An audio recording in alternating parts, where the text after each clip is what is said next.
Hello viewers, welcome to my channel easy 60. இன்றைக்கி Tamil Nadu syllabus standard 10ஓட chapter 3 exercise number 3.10ல் first roman லெட்டரில் third subdivision பார்க்கலாம். இப்போ இங்கே பார்த்தீங்கன்னா சால்வ் பை ஃபேக்டரைசேஷன் மெத்தட்னு கேட்டிருக்காங்க. ஃபஸ்ட்டு இது ஒரு ப்ராப்பரான குவாட்ராட்டிக் ஈக்குவேஷனாக நம்ம எழுதணும். அதுக்கு முதல்ல இந்த ஸ்கொயர் ரூட்டை ரிமூவ் பண்ணணும். ஸ்கொயர் ரூட்டை ரிமூவ் பண்ணணும்னா ஸ்கொயரிங் ஆன் போத் சைட்ஸ் பண்ணால் தான் ஸ்கொயர் ரூட் ரிமூவ் ஆகும். அதனால் நான் ஸ்கொயரிங் ஆன் போத் சைட்ஸ் பண்ணுறேன். இந்த பக்கமாக ஸ்கொயர் பண்ணுறப்ப ரூட் கேன்சல் ஆகிடும். a இன்ட்டு a-7 அப்படியே வந்துடும். இப்போ இந்த பக்கமாக ஸ்கொயர் பண்ண போகிறோம். 3 ஸ்கொயர் பண்ணால் 9ன்னு வரும். ரூட் 2 ஸ்கொயர் பண்ணால் 2ன்னு வந்துடும். அப்போது இங்கே உள்ள ஏவை மல்டிப்ளை பண்ணோன்னா a into a square, a into -7 equal to 9 into 2 18ன்னு வந்துடும். ப்ளஸ் 18 இப்படி வரப்போ -18ன்னு ஆகிடும்.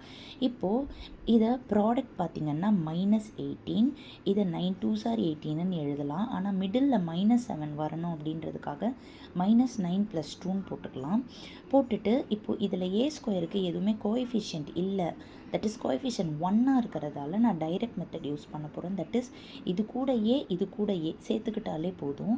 அப்போ ஃபேக்டர்ஸை தனித்தனியாக பிரித்தோன்னா ஏக்கு 9 கிடச்சிரும், ஏக்கு -2 கிடச்சிரும். Thank you viewers.